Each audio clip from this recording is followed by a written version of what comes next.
നഗ്നമായ അവളുടെ ശരീരം അവൻ ഒന്നുകൂടി അവന്റെ നെഞ്ചിലേക്ക് ചേർത്ത് പിടിച്ചു. അവന്റെ പ്രവൃത്തിയിൽ അവശയായി കിടക്കുന്ന അവളുടെ നഗ്നമേനയിലൂടെ അവൻ വിരലോടിച്ചു. ഇച്ചായ, അവൾ അവന്റെ മുഖത്തേക്ക് നോക്കി വിളിച്ചതും അവനൊന്ന് മൂളി. ഇപ്പോഴും എന്നോട് ദേഷ്യമാണോ?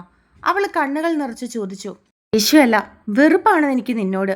അവൻ എന്തോ ഓർത്തതുപോലെ അവളുടെ നഗ്നമായ ഇടുപ്പിൽ അമർത്തിക്കൊണ്ട് പറഞ്ഞതും അവളുടെ കണ്ണുകൾ നിറഞ്ഞു. പിന്നെന്തിനാ എന്നോട് ഇങ്ങനെയൊക്കെ?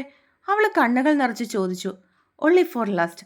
അവൻ അവളെ നോക്കാതെ പുച്ഛത്തോടെ പറഞ്ഞതും അവൾ ബലമായി അവന്റെ മുഖം പിടിച്ച് അവളുടെ മുഖത്തിന്റെ നേരെ തിരിച്ചു. എന്നിട്ട് ഇത്രയും നേരം ഞാൻ ഈ കണ്ണുകളിൽ കണ്ടത് എന്നോടുള്ള പ്രണയമായിരുന്നല്ലോ. അവൾ അവന്റെ കണ്ണുകളിലേക്ക് നോക്കി കണ്ണുകൾ നിറച്ചുകൊണ്ട് വീണ്ടും ചോദിച്ചു. ഒക്കെ നിനക്ക് വെറുതെ തോന്നുന്നതാ. ഈ ക്രിസ്റ്റി ജെയിംസിന്റെ മനസ്സിൽ ഒരിക്കലും സേറ ഫ്രാൻസിസ് ഉണ്ടാവില്ല. അവൻ ദേഷ്യത്താൽ പറഞ്ഞുകൊണ്ട് അവളെ മാറ്റിക്കിടത്തിയിട്ട് കട്ടിലിൽ നിന്നും എഴുന്നേറ്റു. അവൾ പുതപ്പെടുത്ത് ചുറ്റിക്കൊണ്ട് എഴുന്നേറ്റിരുന്നു. അവൻ എഴുന്നേറ്റിരുന്ന് ടേബിളിൽ നിന്ന സിഗരറ്റ് എടുത്ത് ചുണ്ടിലേക്ക് വെച്ചു. ഇച്ചായ, അവൾ അവന്റെ കയ്യിൽ പിടിച്ചുകൊണ്ട് വിളിച്ചതും അവൻ എന്താണെന്നുള്ള അർത്ഥത്തിൽ അവളെ നോക്കി. പക്ഷേ എൻ്റെ മനസ്സിൽ അന്നും ഇന്നും ഇച്ചായം മാത്രമേ ഉള്ളൂ. വീട്ടുകാരെ തോപ്പിക്കാൻ വേണ്ടി കെട്ടിയ മിന്നാണെങ്കിലും ഞാൻ പൂർണ്ണ മനസ്സോടെയായി ഇത് ഏറ്റുവാങ്ങിയത്.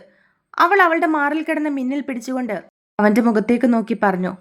പക്ഷെ ഇത് ഞാൻ നിന്റെ കഴുത്തി കെട്ടിയത് വെറുപ്പോടെ മാത്രമാടി. അവൻ ദേഷ്യത്തോടെ പറഞ്ഞിട്ട് ഒരു പഫ് എടുത്തു. അപ്പോ ഇതോ? ഇത് ചായൻ വെറുപ്പും വശിയായിരുന്നോ? അവൾ അവന്റെ മുഖത്തേക്ക് നോക്കി ചോദിച്ചു. പറഞ്ഞല്ലോ, പറ്റിപ്പോയി. പെട്ടെന്ന് നിന്നെ അങ്ങനെ കണ്ടപ്പോ ജസ്റ്റ് ലസ്റ്റ്, അത്രേ ഉള്ളൂ. ഞാനൊരാണല്ലേ, എനിക്കുമില്ലേ വികാരങ്ങള്. പിന്നെ നീ ഇപ്പം എൻ്റെ ഭാര്യയാണല്ലോ. അവൻ അവളെ നോക്കാതെ പറഞ്ഞുകൊണ്ട് എഴുന്നേറ്റു. തറയിൽ ചിതറിക്കിടന്ന ഡ്രസ്സ് എടുത്തിട്ടുകൊണ്ട് അവൻ ഇറങ്ങിപ്പോയി.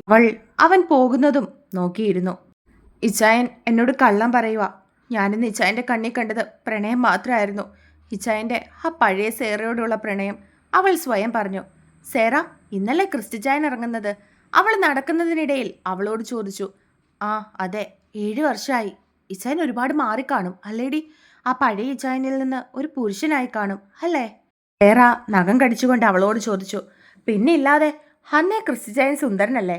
പിന്നെ ഇപ്പം എങ്ങനെയാണെന്ന് അറിയില്ല. വണ്ണം വെച്ചോ ക്ഷീണിച്ചോ എന്നറിയില്ലല്ലോ. ജയിലിലല്ലായിരുന്നോ? അവൾ പറഞ്ഞതും സേറയുടെ കണ്ണുകൾ നിറഞ്ഞു. സേറ, അവൾ സേറയുടെ തോളിൽ കൈവച്ചുകൊണ്ട് വിളിച്ചതും അവൾ അവളെ നോക്കി ഒരു വരണ്ട പുഞ്ചിരി നൽകി. സേറ, നീ വിശ്വസിക്കുന്നുണ്ടോ ക്രിസ്റ്റിച്ചായനാണ് അത് ചെയ്തതെന്ന്? അവൾ സംശയത്തോട് ചോദിച്ചു. മിത്ര, നീ അങ്ങനെയാണോ എന്നെ മനസ്സിലാക്കി വെച്ചിരിക്കുന്നത്? എൻ്റെ ഇച്ചായൻ അങ്ങനെ ചെയ്യുമെന്ന് ഞാൻ വിശ്വസിക്കുമോ? അങ്ങനെ അങ്ങനെ ഞാൻ വിശ്വസിച്ച അന്ന് എൻ്റെ മരണമായിരിക്കും മിത്ര. എൻ്റെ ഇച്ചായൻ ഒരിക്കലും അങ്ങനെ ചെയ്യില്ല. എൻ്റെ ഇച്ചായൻ ഒരിക്കലും അങ്ങനെ ചെയ്യാൻ കഴിയില്ല. അവൾ പറഞ്ഞുകൊണ്ട് പൊട്ടിക്കരഞ്ഞു. സെറ, കരയാതെ. അവൾ അവളെ ആശ്വസിപ്പിച്ചു. മിത്ര, ആരാ അത് ചെയ്തത്? എന്തിനാ അവരങ്ങനൊക്കെ ചെയ്തത്? അതെൻ്റെ ഇച്ചായനാ ചെയ്തതെന്ന് വരുത്തി തീർത്ത് എന്തിനാ? അവൾ വിഷമത്തോട് ചോദിച്ചു. അറിയില്ല സേറ, ആര്, എന്തിന്, എങ്ങനെ ഒന്നും അറിയില്ല, മിത്രയും പറഞ്ഞു. ഗിരിയേട്ടൻ പോയിട്ടുണ്ടാവോ ഇച്ചായനെ വിളിക്കാൻ? അവൾ സംശയത്തോട് ചോദിച്ചു. അറിയില്ലടി, ഗിരിയേട്ടൻ പോകും. ഗിരിയേട്ടന് പോകാതിരിക്കാൻ പറ്റില്ലല്ലോ, മിത്ര പറഞ്ഞതും അവൾ തലയാട്ടി. ഇത് സേറ ഫ്രാൻസിസ്. കോട്ടയത്ത് പേര് കേട്ട ഒരു ക്രിസ്ത്യൻ കുടുംബമാണ് ബദേൽ ഫാമിലി. അവിടുത്തെ വല്യപ്പച്ചൻ ഇമ്മാനുവൽ, ഭാര്യ ത്രേസ്യ, രണ്ടുപേരും മരണപ്പെട്ടു. അവരുടെ മൂത്ത മകൻ യോസഫ്, ഭാര്യ ലാലി. അവർക്ക് 2 മക്കളാണ്. റോബിൻ, ഭാര്യ നിമ്മി, ഓസ്ട്രേലിയയിൽ ഡോക്ടേഴ്സാണ്. ഇളയ മകൻ റോജിൻ, ഭാര്യ ഇയാര, അമേരിക്കയിൽ സെറ്റിൽഡ് ആണ്. രണ്ടാമത്തെ മകളാണ് റോസമ്മ, ഭർത്താവ് പൊന്നച്ചൻ, ഒരു മകൻ ജസ്റ്റിൻ. അവനെ വഴിയെ പരിചയപ്പെടാം. ആളിപ്പം നാട്ടിലില്ല, കാനഡയിൽ ഒരു കമ്പനി തുടങ്ങാൻ പോയേക്കാ. മൂന്നാമത്തത് ഫ്രാൻസിസ്, ഭാര്യ അന്നമ്മ, ഒരേ ഒരു മകൾ സേറ ഫ്രാൻസിസ്. സേറ ആ കുടുംബത്തിലെ ഒരേ ഒരു പെൺകുട്ടിയാണ്. ആങ്ങളമാരുടെ കുഞ്ഞിപ്പെങ്ങൾ, ആൻറ്റിമാരുടെയും മംഗളുമാരുടെയും പൊന്നോമന. അത്യാവശ്യം നീളവും വണ്ണവും ഒക്കെ അവൾക്കുണ്ട്. നല്ല വെളുത്ത വട്ടമുഖമാണ്. തോളിനൊപ്പം കിടക്കുന്ന ചുരുണ്ട മുടി, അതാണ് അവളുടെ ഭംഗി എടുത്തു കാണിക്കുന്നത്. അത്യാവശ്യം ഒരുങ്ങി നടക്കുന്ന ഒരു മോഡേൺ കുട്ടിയാണ് അവൾ. അവൾക്ക് സ്കൂൾ മുതലുള്ള കൂട്ടാണ് മിത്ര. മിത്രയും അത്യാവശ്യം നല്ല ഫാമിലിയിലുള്ള കുട്ടിയാണ്. അവൾക്ക് നല്ല വണ്ണമുണ്ട്, അതിനനുസരിച്ച് നീളമുണ്ട്. അവൾക്ക് മോഡേൺ ഡ്രസ്സൊക്കെ ഇടാൻ ഇഷ്ടമാണെങ്കിലും വണ്ണം ഉള്ളത് കൊണ്ട് എന്തോ ചമ്മൽ പോലെയാ. അതുകൊണ്ട് കൂടുതലും കുർത്തയൊക്കെയാണ് ഉപയോഗിക്കുന്നത്. രണ്ടുപേരും ഇപ്പോൾ ഡിഗ്രി സെക്കൻഡ് ഇയർ പഠിക്കുക. കോളേജിലേക്ക് പോകുന്ന വഴിയാണ് രണ്ടുപേരും. Thiruvananthapuram central jail. അതിനു മുൻപിലായി കാറിലിരിക്കുകയാണ് അവൻ. നല്ല ദൃഢമായ ശരീരം, കട്ടിക്ക് പിരിച്ചു വെച്ചിരിക്കുന്ന മീശ, കഴുത്തിലൊരു വെള്ളി ചെയിൻ കിടപ്പുണ്ട്. മുടിയാണെങ്കിൽ ജെല്ലൊക്കെ തേച്ച് പുറകിലേക്ക് വെച്ചിരിക്കുകയാണ്. ഇരുനിറമാണ് അവന്. ഇടത് കൈയിൽ ഒരു റെഡ് കളർ ചരടും വലത് കൈയിൽ ഒരു ചെയിനും കിടപ്പുണ്ട്. സ്റ്റിയറിംഗിൽ കൈകൾ വെച്ച് വാതിലിലേക്ക് നോക്കി ആരോ കാത്തിരിക്കുകയാണ് അവൻ. കുറച്ചു കഴിഞ്ഞതും ആ വാതിൽ ആർക്കോ വേണ്ടി തുറന്നു. വാതിൽ തുറക്കുന്നത് കണ്ടതും അവൻ കാറിൽ നിന്നും ഇറങ്ങി.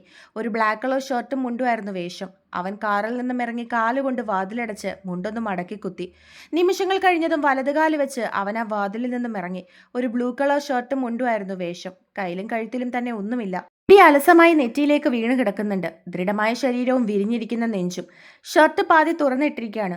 അതുകൊണ്ട് തന്നെ രോമാവൃതമായി അവന്റെ നെഞ്ച് എടുത്തു കാണിക്കുന്നുണ്ട്. അവൻ ഇറങ്ങി ചുറ്റിനും ഒന്ന് നോക്കി. പിന്നെ മുണ്ടൊന്ന് മടക്കി കുത്തി. അവന്റെ മുൻപിൽ നിൽക്കുന്നവനെ നോക്കി ഒന്ന് പുഞ്ചിരിച്ചു. അവനും തിരികെ ഒരു പുഞ്ചിരി നൽകി. പോട്ടെ സാറേ. വാതിലിനടുത്ത് നിന്ന് പോലീസുകാരനെ കൈയെടുത്ത് കാണിച്ചുകൊണ്ട് അവൻ പറഞ്ഞതും അയാൾ തലയാട്ടി. ക്രിസ്റ്റി. അവനെ കണ്ടതും അവൻ ഓടിച്ചെന്ന് അവനെ കെട്ടിപ്പിടിച്ചു. ഗിരി, സുഖാണോടാ? അവൻ തിരികെ ചോദിച്ചു. അത് എന്ത് സുഖാടാ എനിക്ക്. എൻ്റെ ജീവൻ തന്നെ നീയല്ലേ. ഗിരി അവൻ്റെ കവളിൽ കൈവച്ചുകൊണ്ട് പറഞ്ഞതും അവൻ ചിരിച്ചു. നീ എന്തെങ്കിലും കഴിച്ചോ? ഗിരി ചോദിച്ചു. ഇല്ല, ഇന്നലെ രാത്രി മുതൽ തന്നെ ഒന്നും കഴിച്ചിട്ടില്ല. ഇറങ്ങുന്നതിൻ്റെ ഒരു ത്രില്ലിലായിരുന്നു. പിന്നെ 7 വർഷത്തിന് ശേഷം പുറലോകം കാണാൻ പോവല്ലേ. അവൻ ചിരിച്ചുകൊണ്ട് പറഞ്ഞതും ഗിരി ഒന്ന് പുഞ്ചിരിച്ചു. വാ, നമുക്കെന്തെങ്കിലും കഴിച്ചിട്ട് പോകാം. ഗിരി അവൻ്റെ കയ്യിൽ പിടിച്ചുകൊണ്ട് പറഞ്ഞതും ക്രിസ്റ്റി അവനെ പിടിച്ചു നിർത്തി.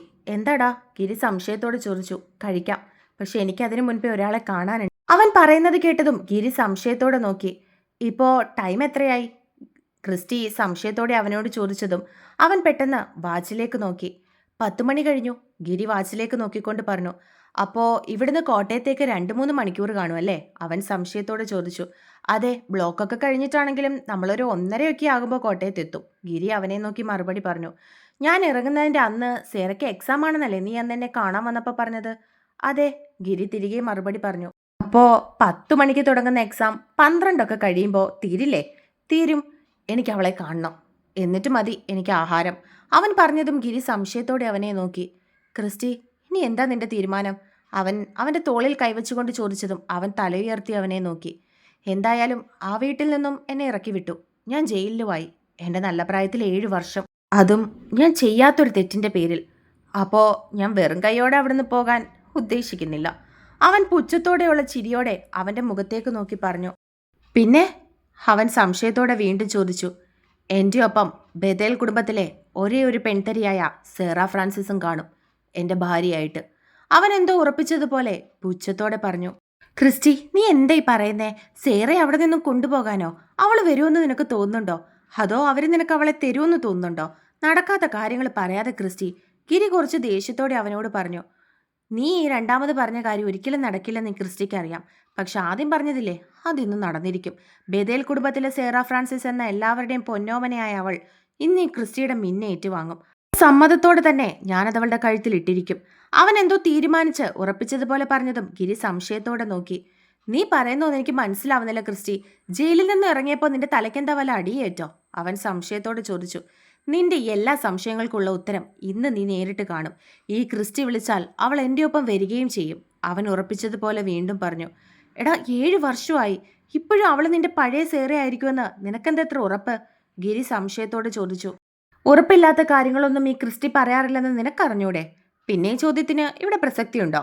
അവളുടെ എക്സാം കഴിഞ്ഞ് അവൾ വീട്ടിലേക്ക് പോകുന്നതിന് മുൻപേ തന്നെ എനിക്കവിടെ എത്തണം. നീ വണ്ടിയിലേക്ക് കയറിക്കോ, ഞാൻ വണ്ടി എടുത്തോളാം. ക്രിസ്റ്റി അവൻ്റെ കയ്യിൽ നിന്നും ചാവി വാങ്ങിക്കൊണ്ട് പറഞ്ഞതും അവൻ ഒന്നും മിണ്ടാതെ സംശയത്തോടെ ഡ്രൈവർ സീറ്റിലേക്ക് കയറി.